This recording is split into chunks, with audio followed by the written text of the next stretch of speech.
What's good, YouTube? It's your boy JusticeXFalls. We back at it again with another video, and today we're looking at Sifu, the first-person preview. That was a game that got revealed at one of the Sony State of Play conferences, and they've been showing the game little by little.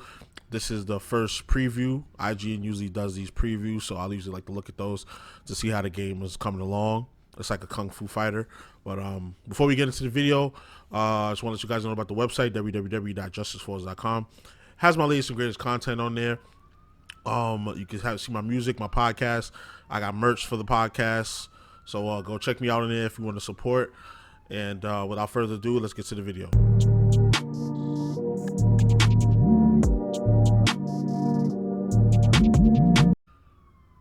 All right, so Sifu, here we go.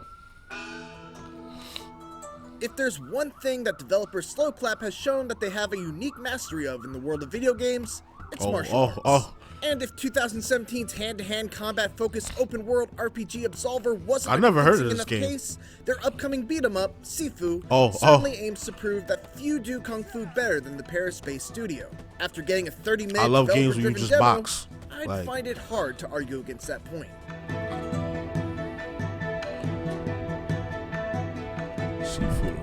Sifu is a game that's obviously inspired by classic Asian martial arts movies, with its laser focus on being a single outnumbered martial artist facing off against a group of thugs and goons and scraping by not only with your skill, but also your environmental awareness and ingenuity. Now I know what you're thinking, Mitchell, that's like basically every beat-em-up or action game, but it's different here, and it comes down to a couple of key things. For one, Sifu's martial arts combat is smooth as butter. Not only are the animations super fluid, but the way strikes flow naturally into parries, which can then transition seamlessly into grabs and throws. So you want to fight, sis? This is what happened to you. Classic kung fu movie. Even more importantly, though, is the role that the environment plays in combat. We can get to it in a bit. On a fundamental level, Sifu's combat very quickly brings to mind the Batman Arkham games, and most specifically, Sleeping Dogs. Definitely. But there are some key differences. Sleeping Dogs, I slept on that game. Structure mirror that governs both your own and your opponent's ability to block. By continuously landing attacks, you'll deplete their structure meter, eventually opening them up to a takedown or execution. Pop, pop, pop. This is true for you as well. Block too often and your meter will decrease and eventually your guard will be opened up. You can parry by timing a block just as an opponent strikes, which will stun them and will open them up for strikes or directional I like that environmental interaction. Like when you throw somebody towards stairs, over railings, and they're going to fall down the stairs. Like a lot of games don't do that. I like that. There's also a focus gauge that allows you to slow down time and target specific body parts that each cause a different effect when hit. There's a ton of destructibility in play as well. In one part, the player was picked up and slammed through a wall, which then allowed him to pick up a wooden piece of the wall and use it as a weapon. Bottles can be picked up and thrown, and even objects on the floor like ottomans can be kicked towards enemies to knock them off their feet.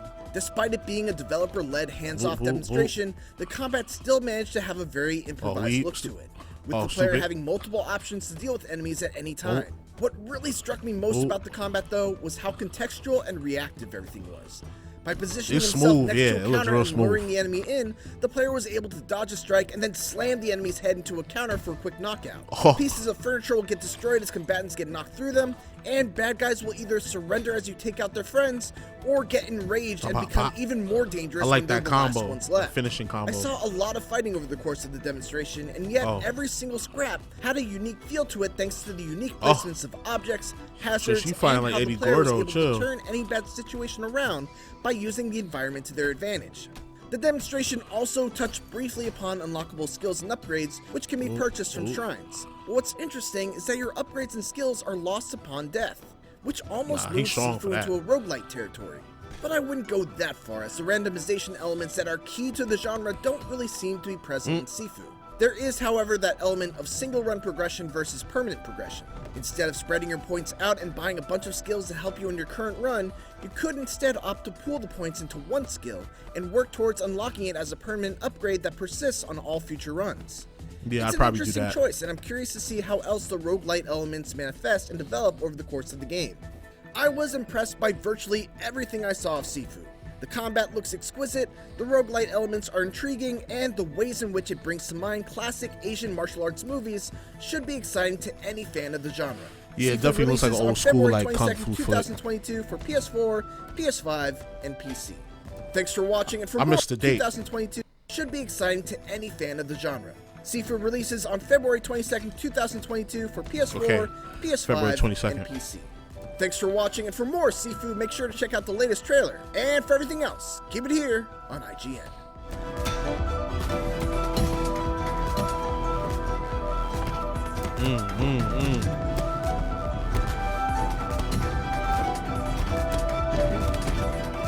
Y'all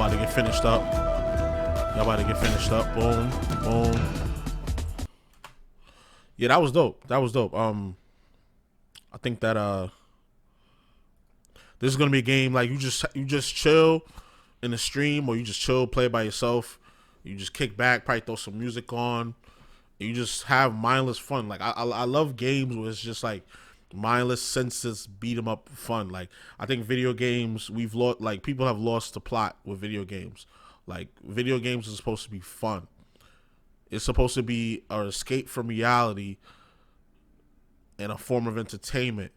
You know what I'm saying? But people take it so seriously. All these developers making all these like Oscar bait type movies, which is cool, you know. But it's also good to have that sense of like childlike fun. You know, like when you were a kid, you would just sit down and just play the video games all day. You'd play like SmackDown versus Raw or Def Jam Fight for New York, and y'all would just go at it all day, just have mindless fun. Like it doesn't matter who's winning, who's losing, everybody was just having fun. Like I miss games like that, and this game kind of calls back to that for me. Like it doesn't take itself too seriously, but it's deep enough to where you won't get bored. So yeah, I'm definitely gonna check out this game February 22nd, 2022. So, but y'all already know the vibes though. Like, comment, subscribe, all that good stuff. It's your boy JusticeXFalls. We out. One.